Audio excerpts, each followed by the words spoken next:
Welcome to another episode of Progress, Potential, and Possibilities, discussions with fascinating people designing a better tomorrow for all of us. I'm your host, Ira Pastor. Welcome everybody again to another episode of our show, bringing you another really fascinating guest today, helping to create a better tomorrow, some very unique areas. Today we have the honor of being joined by Dr. Jarah Meador, who is Director of Open Innovation, Challenge.gov and Citizenscience.gov at the United States General Services Administration, or GSA. And just a little background for the audience, this is the GSA is an independent agency of the U.S. government. It was established back in 1949 to help manage and support many of the functions of the other federal agencies, including supplies, communications, cost minimization, office management techniques and technologies, as well as providing a variety of transportation and office space. They employ about 12,000 people nowadays. They have an operating budget of around $33 billion and manage, I think the number is somewhere about $500 billion in U.S. federal property, including the Ronald Reagan building and the International Trade Center in Washington, D.C. Dr. Meador leads the crowdsourcing citizen science and prize competition open innovation portfolio at the GSA, which includes both Challenge.gov and Citizenscience.gov. Previously, she led innovation sourcing program at the Department of Veterans Affairs Center for Innovation. And this portfolio included prize competitions, broad agency announcements, and pay for success social impact financing. The American Association for Advancement of Science, the Science and Policy Technology Fellowship brought her to the federal government at the United States Agency for International Development 10 years ago. There she led a large desalinization technology development prize competition. Dr. Meador earned a master's degree in biology from Texas State University, a Ph.D. in cancer biology at the University of Texas Graduate School of Biomedical Sciences, and she's also an Air Force veteran. We're honored to have her with us today. Dr. Jarah Meador, thank you so much for taking time to come on the show. Thanks, Ira. It's wonderful to be here. It's great having you. I have to say, I enjoy sort of taking a swim, let's say, through the scientific background of our guest and into your publications. I would really today, love to start things off before we get into things all GSA and everything you're doing there. We're just, spending a few minutes about you, because you have a really interesting mix of intellectual interest in terms of biology, in terms of environmental and molecular carcinogenesis. And I have to say, I've never had anyone that wrote a paper entitled Seasonal Fluctuations of DNA Photo Damage in Marine Plankton Assemblages at Palmer Station, Antarctica. Fascinating. To the last 20 years, you've in sort of the DNA damage journey you've been on. Talk a little bit about yourself, if you would, because you really have a neat background prior to GSA. Talk a little bit about yourself, if you would. Yeah, of course. Yeah, and thanks for swimming in my background and coming up with such a really great and comprehensive sort of overview of where I've been at and what I've been doing. I think that really to understand how I got to here in this conversation, it's important to kind of feature that I was raised in rural Texas in a cattle ranching, farming community and family. And I'm a fifth generation Texan. When you grow up sort of a country kid around a lot of other, people who really rely on the weather and rely on agriculture, you're kind of immersed in science and that, the nature of science. And so it really is part of every conversation, whether at the cafe or at the dinner table, about how things are growing around you. And that is what sparked my interest. And also having a lot of really wonderful teachers along the way. But it really took off for me when I did join the Air Force. When I was 19 years old, I was a flight medic in the Air Force. I took care of wounded soldiers in airplanes during transport. And during my military training, I learned about the human body, I learned about disease, and that's where I really understood that it could be a career. And once I got back from some of my training, I shifted my entire focus in school to biology. And from there, what I was interested in was how the environment impacts human health. And so the first thing I studied was melanoma and skin cancer, but I used a fish model in my master's degree. And this is a fish that in nature, it's the only animal model that naturally develops melanoma from sunlight exposure. Yeah, it's called, it's a swordtail fish. And from there, I focused more on direct human impacts with radiation exposure in my doctoral work at UT and MD Anderson. And there I looked at environmental radiation and DNA damage. And so that took me to Antarctica a couple times, and also on latitudinal transects in icebreakers out in the open ocean. And we sampled seawater and we measured DNA damage in the creatures that live in the surface, the bacteria and phytoplankton. And we really analyzed, how the physics of energy transfer DNA from sunlight and the DNA damage, because that same DNA damage in you and I from the sun causes skin cancer. And so I did that, and then that took me to the other end of the radiation spectrum, and I studied space radiation and how highly charged particles in space impact the chromosomes of astronauts. And with that information, we were able to develop at NASA risk models for space travel. And from there, I kind of went back to more pure radiation treatment work. And at Columbia University, I was on a research scientist track, and we studied a lot of things. One thing, we developed genetic signatures for in the event of a radiation attack. For people, we could draw a drop of blood and be able to tell what dose you had received, so that we could give you treatments right away that would save your life.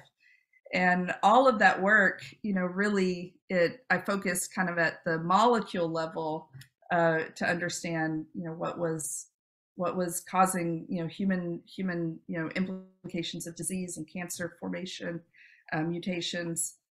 But through all that work, I started to kind of feel isolated.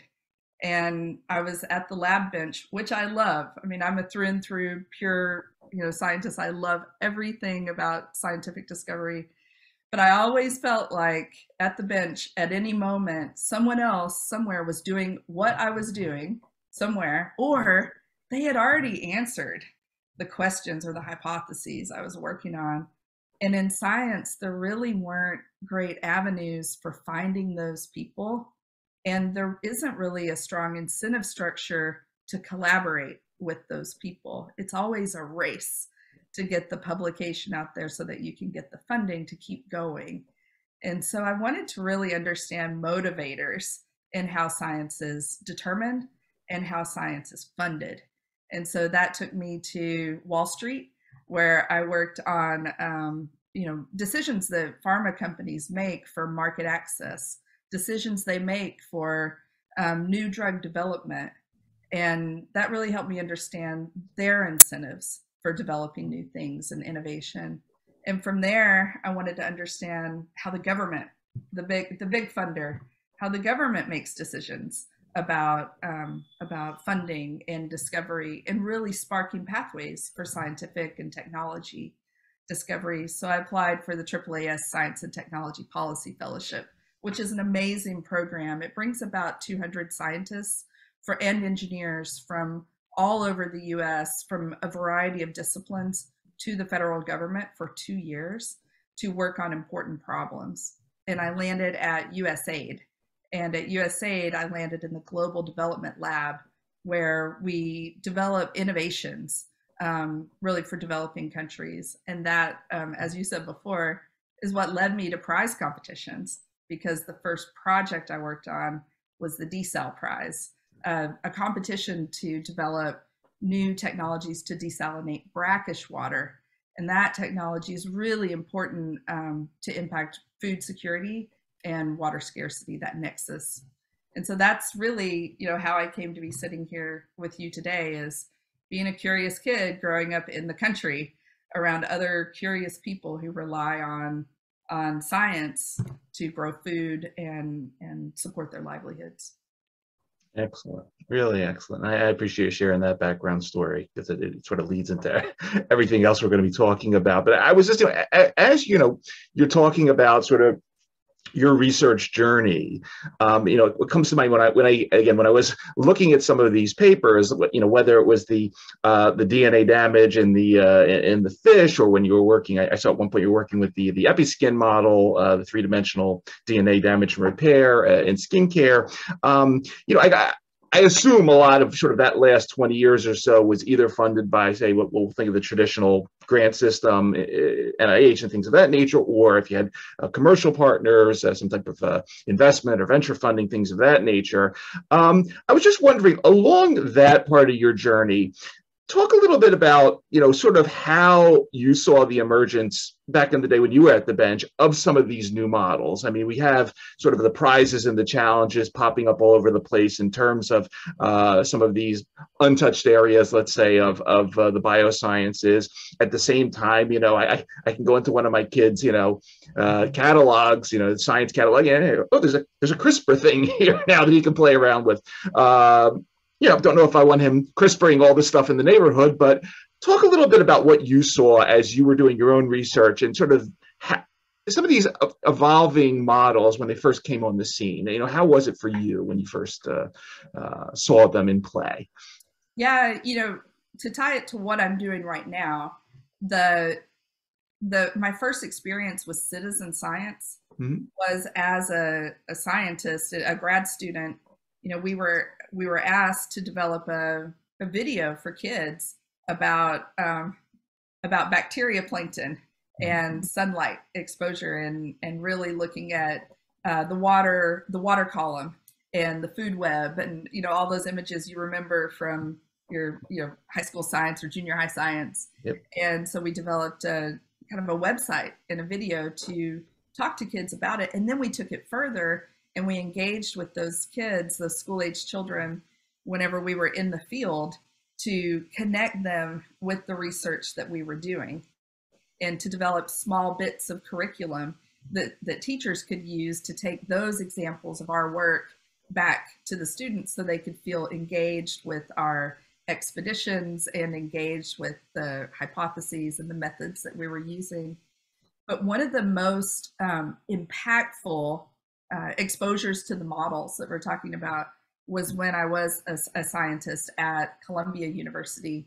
I was invited to be on a grant review panel for NASA for the Mars Curiosity Rover. And this was a really unique grant program. It was called a Participating Scientist grant program, where NASA did this, what I thought was an amazing thing, where they took the 7 instruments that were on Curiosity. Each instrument, whether it's regolith collection, or it's dust monitor, or a radiation sensor, each different instrument has a different principal investigator that owns that instrument and has a whole project designed around what is being collected. What NASA did was they said, okay, here are the 7 instruments. Now, scientists, come to us with proposals for how you would use the data that's collected from that instrument differently, with a different hypothesis than these PIs are working with. And what that did was it kind of satisfied that tension that I'd had before about being so isolated. And I felt like, wow, this is a participatory research model that opens up, kind of recycles data and makes the best use of it in different ways and allows for collaboration between scientists that never would have had that opportunity to work together before. And I thought these types of models are powerful, they're impactful. And, you know, I think along my science journey, and yeah, as you said, if you look at the different topics and the different papers that I publish, book chapters and things like that, there's a lot of kind of variation across the topics and the questions I was seeking to answer. And most of that came from the collaborations that I went after, you know, vigorously on my own. You know, I wrote a grant to work with basically France's version of our Department of Energy, because I wanted to use new methods that we weren't using in the US at the time for the type of cell models we were working with. And that collaboration, I went to France. I was there for about 4 months. And that collaboration sparked collaborations between several different lab groups that I was associated with. And it led to this kind of unlocking of sharing of data and this diffusion model that I think is so important. It allowed us to be open. And that's really the thing that brings me to open science and open innovation, is this notion that we can open up our processes, our problems, our methods to people who aren't the usual suspects that you would collaborate with. Yeah. And I feel like these methods, crowdsourcing, citizen science, prize competitions, really allow us to redefine what it means to be qualified. You know, Ira, for so long, science has been locked inside these kind of ivory towers, right? Where you needed to have a pathway of education or a pathway of funding and support to even have the permission or authority to work on certain problems. And same with technology. For a long time, you needed to be at certain, you know, technology institutes or companies to be able to work on, to have access to different tools and data sets to work on important problems. And I feel like now with open innovation, we're able to unlock that, so that as long as an entity is willing to take that step forward to be open, that we can lead to more transformational discoveries and innovation. We can reduce the time it takes to innovate, and we can build trust with the public and different partners, bring in partners we never knew we needed to have to solve problems. And so I feel like there's a lot of power in these models. And yeah, I would say that science brought me to crowdsourcing specifically, and definitely to open innovation. Very cool. Very cool. And you know, that leads really my next talking point. You know, I read the little blurb about the GSA in the intro. Please say a little more about it. At the same time, if you could take us then into your role as Director of Open Innovation, a little bit about where some of these directives come from. And I watched another presentation that you gave a little while ago, and it's not, there's not just a few initiatives here. You mentioned 1,350 initiatives managing across 100 plus government agencies. When you get challenges like, I just read some of these off, and we can go into some of these in a little bit, but like quantum information innovation with the U.S. Air Force, the solar decathlon with the Department of Energy. How does what's your day like? How do you decide, what to work on, where, how many phone calls do you get about? Take us a little through what your typical day is involving running the open innovation initiatives. Yeah, sure. So you gave a really wonderful overview of what GSA does whenever in the very beginning of this podcast. But, GSA, one thing to add is that GSA was established, I think, in 1949 by Harry S. Truman. And GSA was originally established to kind of be that central body that would help federal agencies procure things better. And since then, GSA has grown to include, art restoration, building restoration, climate resilient buildings on our public building service side. On the federal acquisition side, we really do help federal agencies not just buy the things and procure them in a way that's efficient, but also to develop new models for how agencies can work with the private sector to develop and manufacture and really understand what is needed. I mean, look at the push for electrification of the fleet, and and things like that. GSA has definitely a strong voice and a strong presence in a lot of different important sectors that influence so many people.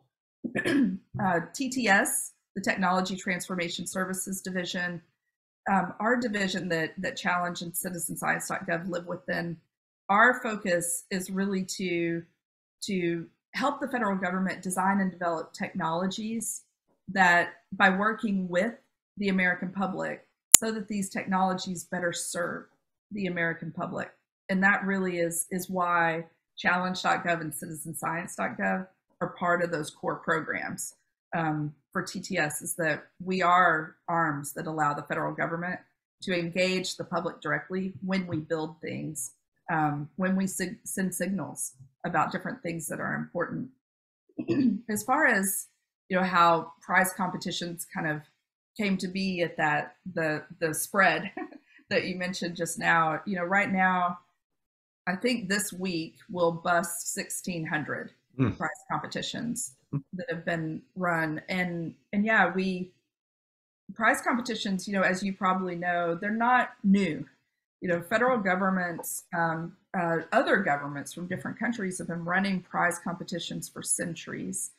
Food preservation and Napoleon's army, that came about in the 1700s. The Longitude Prize from the British Navy allowed us to navigate at sea. The transatlantic flight, came from a challenge that Lindbergh won. The design for the U.S. Capitol came from a prize competition. The design for the DC flag came from a prize competition.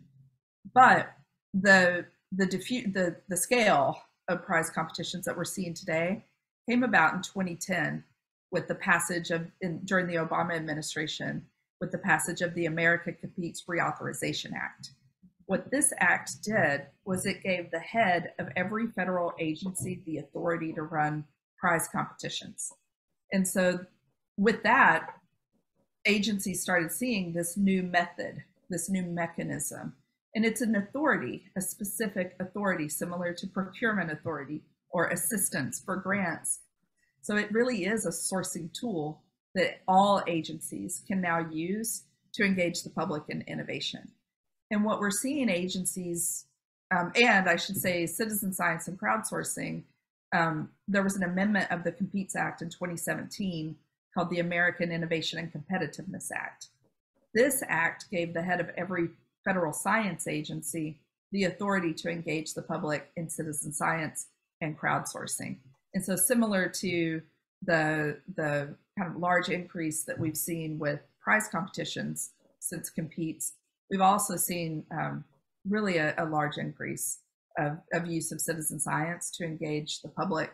Right now, we have about 450 citizen science projects in our catalog on citizenscience.gov. And so we really are seeing kind of a regular increased interest in the use of those mechanisms. What a day in my life looks like at the kind of helm of these programs, we really, if you focus on the challenge.gov side, we serve two roles. One is we're the owner of a product in a platform, and that's challenge.gov. And so one is we focus on the infrastructure. With challenge.gov, anyone with a .gov or a .mil, any federal employee can access our site, create an account, and they can build a prize competition on our site using the workflows that we've created, and then they can publish it. And so, and by publishing that, it gives them access to technology, to an ability to have a website that they create that's time boxed, and they're able through this website to connect directly with the public. These competitions allow the public to submit their entries directly to these competitions. And then the federal challenge manager can access the entries, review them, make selections about winners, everything on the platform. And we've also on that, with that infrastructure, realized that some agencies don't use our technology for their prize competitions. Some agencies work hand in hand with private sector platforms that are really powerful to host their competitions. And so for some of the competitions on our site, you'll auto redirect when you click on that challenge tile, or you'll see the content there, but to apply to it, you're directed to that external platform with all of its features. And so on the infrastructure side, we have the websites, we collect, curate, archive the content, allow the federal government to connect directly with the public. On the program side, that's where we're focused, at building communities. We manage the federal community of practice for prize competitions and challenges. There are over 800 feds that are members of this community. We bring them together for trainings, for knowledge sharing, for deep dives, design sessions. We also use this community to allow them to mentor each other and to collaborate on projects. What the federal government is vast. And so when an agency is thinking about going forward with one of those competition topics, like you mentioned just now, they can put it out to the listserv, and another federal agency can say, yep, we sketched something very similar, or we're thinking of launching a competition to satisfy a similar goal. Let's join forces. And so we really work on the federal side to produce knowledge products like toolkits, templates, case studies, blogs, so that those federal employees who are taking that brave step to connect with the public aren't out there alone. They can look to other exemplars and colleagues across government to learn and to share knowledge, so that we can really scale the use of this mechanism in government. We also, we're connected constantly with private industry who works in this space, also with other governments who come to us with similar interests in developing the challenge.gov of, insert, whatever country that you want to. We meet with other governments regularly to share knowledge about our legal authorities and policies that allow all of federal government to run competitions. Also best practices to build trust with your public, and in design of competitions, and also in the structuring of different models. Because what I love about prize competitions is that there isn't a sort of wash, rinse, repeat methodology for any competition. I love inventing games. I have 2 kids, and we invent games all the time. And prize competitions are similar. You can have multi-stage competitions where you start with concepting and you end with a minimum viable product that can undergo user testing and that is very close to commercialization. You can use prize competitions to unlock and open the doors for knowledge sharing between the federal government and the American public.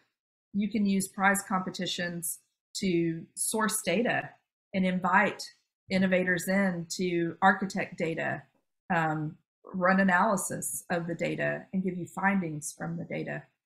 Really, with prize competitions, it's not formulaic. And what we're finding more and more, kind of going back to the day in the life, one of the primary questions that agencies come to us with are, how can we flex that model? What else can we do with prize authority? And what we found is that some agencies are, in very powerful ways, using prize competitions as a front door to relationship building with innovators, where instead of relying on a paper proposal and then the funding happens to one entity, they use prize competitions to bring talent together to display their ability, demonstrate how they focus on a problem, how they develop solutions. And then from that breadth, that deep kind of bullpen of innovations and innovators, the government can select those innovations or processes that are the best based on their scoring rubric. But then agencies are also marrying these authorities so that they open up the ability, the authority to be able to enter into direct activities with them after that phase ends. And that could be a other transaction, that could be a contract, or a grant. And so we're seeing agencies really stacking different authorities to tackle problems and innovate in ways that are more inclusive. Very exciting, really exciting.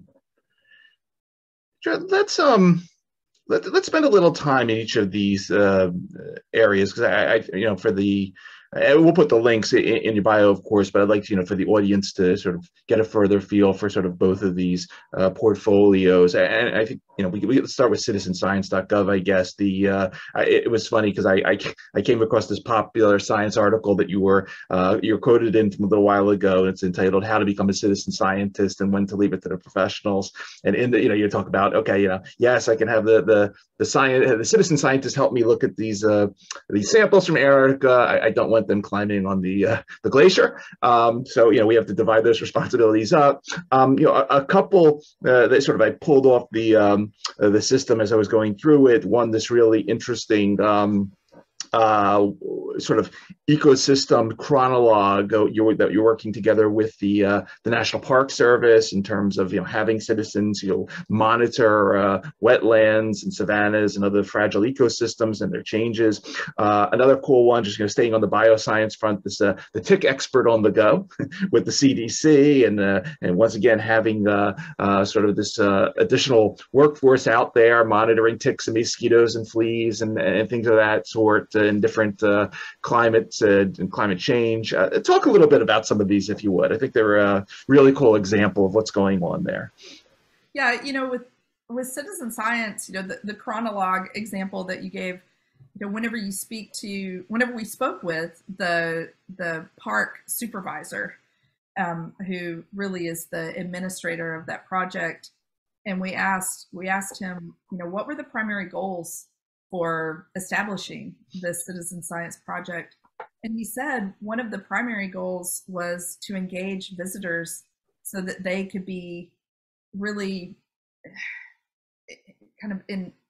so that they could embody what the Park Service does, every day, of wanting to preserve these environments, so that they could feel like they have a role, that they're part of the team.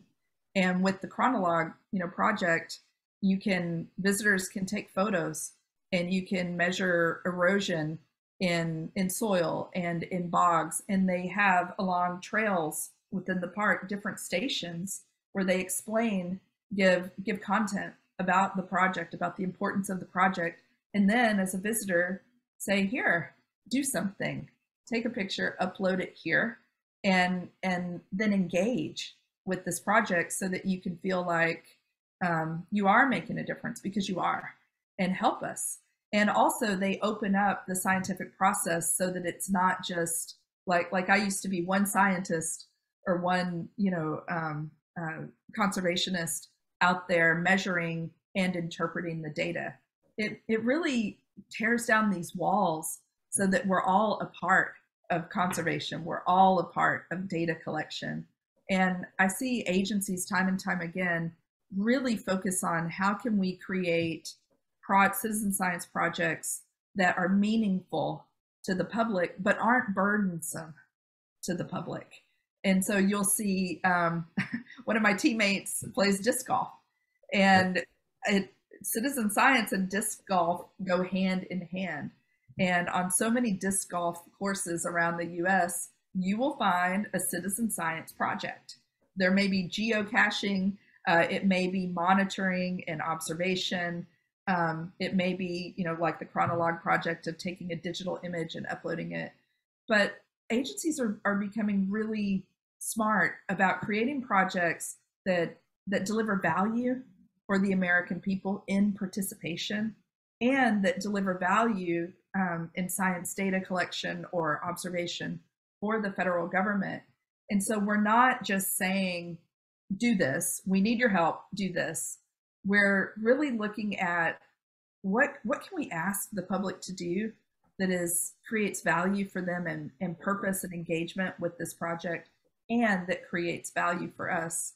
And so I feel like citizen science projects really do create equitable forms of participation and engagement with science. We're also seeing citizen science projects that are making a difference.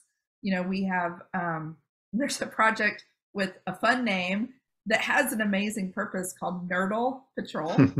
And nurdles are these tiny plastic pellets that you'll find in water columns, primarily the ocean, and you'll find them on beaches. If you look down, you'll often see them. And in the Gulf of Mexico, more and more beachcombers were seeing these tiny pellets. And so they went to Noaa and asked, what are we seeing here? And Noaa said, those are nurdles.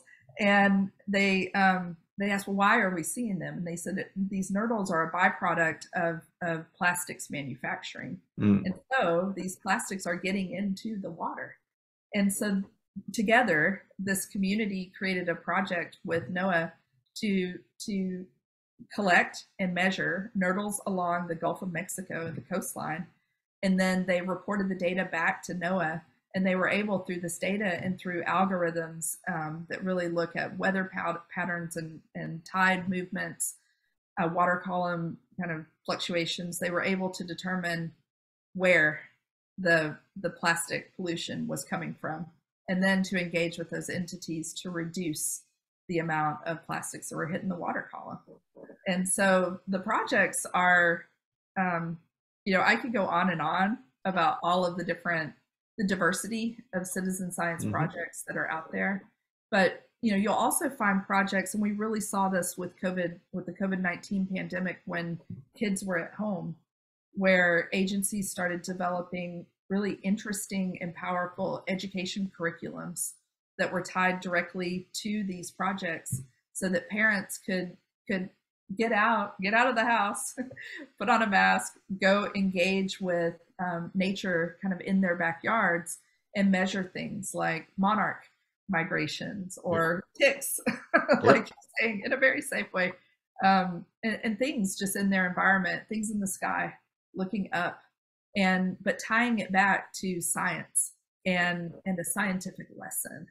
And so, I think in a lot of ways, citizen science is paving the way for kids to be engaged with and interested in science for their lifetime, and also for adults to use their talents and observation to contribute to scientific discovery.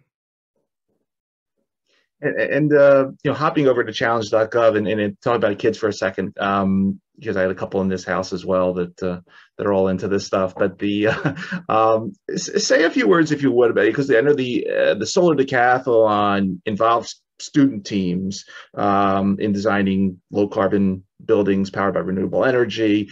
Obviously, very hot topics. If you could say sort of a few words about that example, and sort of how young can these teams get? I mean, if I got a bunch of really smart 9-year-olds, can they get into the challenge.gov tournaments? And then if it's possible, can you say a few words about why the Department of the Interior wanted to count all the raindrops? I thought that was an interesting one as I was sifting through the database. We see, I would say, about at any given time, and I'm not going to give a percentage because I'll probably be wrong, but the more and more agencies are using prize competitions to engage with student populations. No, I don't know of a competition that a 9-year-old can compete in. One of the primary reasons for that is because as the federal government we have certain kind of laws that we need to Sure. adhere to, and one of them is to protect children Sure. from digital sort of influence and engagement from the federal government directly. And so because of that, you will rarely, if ever, see a competition that has identified the solver population to be younger than the age of 13. Okay. Yep. But what we do find is that agencies are using, like the Solar Decathlon, like Department of Energy and Counting Raindrops, even, I'm thinking of others that are kind of more like hackathon types of models for engaging students, robot competitions, things like that. Agencies are designing competitions and using the prize mechanism to engage students because you can, with a grant or a contract, you'll never be able to award a grant or contract to directly to a student, especially a student that's under the age of 18. But with prize mechanisms, as long as you have, and prize authority, I should say, as long as you have sponsorship from a guardian and they're over the age of 13, you can engage students as your participating cohort. And with prize competitions, you're able to kind of really specify that exact age range of students or category of students that you want to engage with for your competition, whether it's high school students, undergraduate, graduate students, and beyond. What we're seeing with prize competitions is that they found that engaging with students is sometimes necessary to really understand the problem that they're addressing. One was from HHS. They had a mental health competition, student competition, essay competition, where they were asking high school students to explain, describe, anonymously their journey with mental health during the COVID crisis. And the essays that they received were powerful. And in those essays, the students were also asked to give their recommendation of what's needed to really help them with their mental health journey. And so a prize competition in that example is kind of the only way that you're going to get, the federal government is going to get that direct kind of answer so clear from the people who are living the problem that they're hoping to address. And it's an equitable, fair form of participation because there was a scoring rubric and you could win a prize for your essay. And so that way it awards participation, and that's also, very powerful. We see agencies use student competitions, like I was saying before, to build that pipeline of students who now can put their talent towards a problem that is so important. Solar Decathlon. We need more and more students to really focus their energies and talents in career fields around solar. And so a lot of agencies, they're also kind of filling a really important need in education of providing experience for students to have a problem that they can apply their talents towards, that isn't a textbook problem, but is a real world problem that's happening right now. And the value for students in these competitions, when we've asked students, they've said one of the primary reasons they compete is to really understand the level of their talent. By competing, you're able to compete with kind of in that whole realm of opening up participation.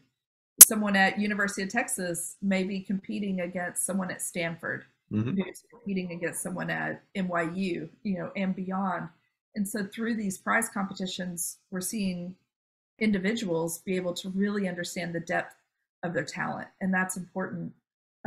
Also, agencies are able to really send a signal through prize competitions to students that the federal government is a place to work as well. Through these competitions, students are able to engage with federal employees and share their talent, present their ideas, and the federal government is providing feedback on these ideas. And so I think it creates a lot of kind of these connection points that students can look back on, that could bring them around to really caring about the problems that the government's putting forward. We're also seeing agencies work directly with universities and professors to design competitions to align with semester timeframes, and also to design competitions that can become part of the curriculum in seminar courses, for example, that they're teaching. And so they'll put out a problem, and then the students compete in the competition as part of the coursework. And so, yeah, we're seeing agencies use competitions more and more to engage with students in ways that, I really believe it's kind of the beginning of how we do this. I think that, going forward, agencies will focus on creating communities, innovation communities with students as well, to keep bringing them back to sites like challenge.gov to see the opportunities that are out there. And I think it's in 2022, this is so very important to keep that next generation primed and focused on these critical STEM issues of our time. So yeah, no, that's so important and elegant the way that you're designing these novel models. So it's very impressive. What obviously with 1,600 plus challenges and so forth in the portfolio, some open, some closed, and so forth. I mean, there's stuff that you would obviously see everything. You see such a wide breadth of innovation possibilities. What else gets you excited? I mean, clearly there's a spectrum there. Everything from quantum stuff, really bleeding edge, to counting raindrops. Not that that's not high tech, but other things that you haven't seen yet that you'd like to see. If there was the JMA, the Jarah Meador administration, and they wanted to focus on X, Y, and Z. What are some of the other things that get you excited for the looking out 5 years, 10 years, as far as some of these new challenge and citizen science models are concerned? Yeah, there's not, from my kind of publication history, you can tell I'm interested in everything. Yeah. And so it's not a specific topic that most excites me with regard to the potential for use of prize competitions. It really is more so the mechanisms. Okay. And the fact that the federal government is investing in being open. The competitions that excite me are the ones that are creating collaboration models around, like, for example, data analytics. Department of Education had a test scoring challenge where they were seeking to develop better algorithms and models that teachers can use for scoring tests. And that's great. But what excited me about that prize competition is that they created a GitHub repository, kind of a central location where participants who were innovating and competing in the competition could come, but also the crowd could come, and they could see the data sets that were being uploaded.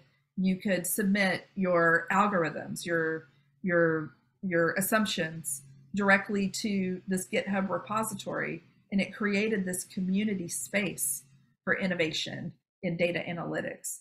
And we're seeing more and more that agencies are being open. The White House put out a memo that basically says that it's really focused on data sharing, scientific integrity, and through this memo, they've put out the requirement that federally sponsored research, whether it's the data that's used to conduct the research and the publications that come from this research, must be made freely publicly available quickly. And that's a huge step forward for being open and putting all of the information out there for the public to consume and the public to work on for data sharing, data management practices. That excites me. Scientific integrity, agencies have developed, all the science agencies have developed data management and data sharing policies. And with this memo that I just mentioned, they'll be updating these and making them publicly available. And so agencies are really investing in getting their data outside of the firewalls of the federal government, outside of the firewalls of universities where we've sponsored the research, and making sure that we're putting it out there so that everyone can participate in this, in understanding the science and understanding the data. That excites me. Examples of why that's important are during COVID-19, CDC put forward a COVID-19 forecasting unit called EPI. And this unit, they knew they needed very quickly to bring together scientists who are talented in forecasting and infectious disease modeling, and bring them together in one place so that they could share data. And so again, they created a GitHub repository where they brought in leading laboratories from around the world who could talk to each other and put forward data without there being a funding requirement for this to happen. They just opened the door and gave authority for this collaboration to come forward. One thing that is so powerful that came from this collaboration, or was at least informed by it, was the COVID-19 dashboard that Dr. Lauren Gardner from Johns Hopkins developed, and that is out there. It's still out there, daily. It's being updated, and it is the go-to source. And so enabling these collaborations, expecting these collaborations among the public and the federal government, I think are what excites me the most. Also another example that I love is out of Noaa, the Noaa National Data Center, the National Weather Center. They own the water model, the national water model that first responders use to really understand where flooding is occurring so that they can program their resources in the times of disasters and emergencies. And the water model used to be kind of behind a firewall. And on their website, they would serve up the current outputs from the model, but researchers didn't have access to the assumptions and data that was being used to generate the model. But Noaa made a decision a few years ago to open the model. And so they put the data, everything now is in one place on GitHub, and researchers, students, people from around the world are using this data, and Noaa is working in collaboration with them, and they're making the model more precise through this collaboration. And so that's what excites me the most, is the power of crowdsourcing to engage people that don't work here to innovate and to bring forward their ideas and to be seen as innovators, so that they can take it forward and have personal benefit from being able to engage and solve these really important problems. And so, yeah, I would say that it's not, I do have my pet topics, of course, that I'm back always to Antarctica. Well, sure. Well, like conservation, extinct species, DNA damage, those, but data analytics, I think, where we're seeing some really exciting kind of openings and possibilities is using crowdsourcing or collaboration and open collaboration to solve these sort of problems through independent analysis and data. Got it. Jarah, I think I ran into your name initially at this. It was I think a conference that was going on, or it might have happened already, and focusing on sort of open innovation across the U.S. government in general. Anything coming up in terms of 2022, maybe into 2023? Any conferences you're going to be at, talks you're going to be giving, places where people can to meet you, listen to you? Anything else that I might have missed that's on the horizon? Please take the floor and educate us. Yeah, sure. I can provide links to these for you as well.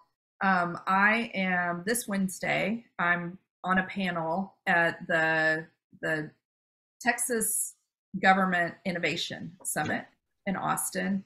And then next week, I'll be at the Veteran Health Administration's innovation, I think it's called IEX Summit, really focusing on innovations in healthcare. And the panel I'll be speaking on is around mental health innovation. And, you know, VHA launched a few months ago a prize competition that's focused on reducing suicide in veterans, and it's called Mission Daybreak.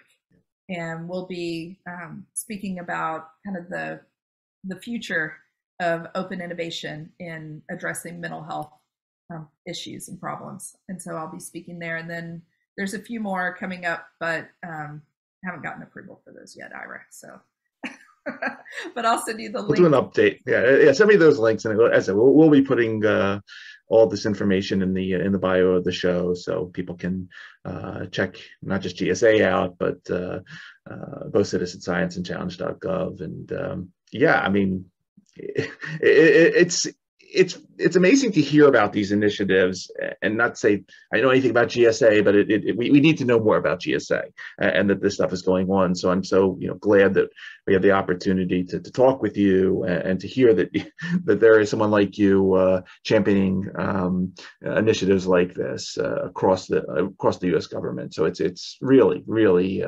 fascinating, and just wishing you the best with all of it as you continue to progress. So to this so important area of our development as an innovation country forward. So really.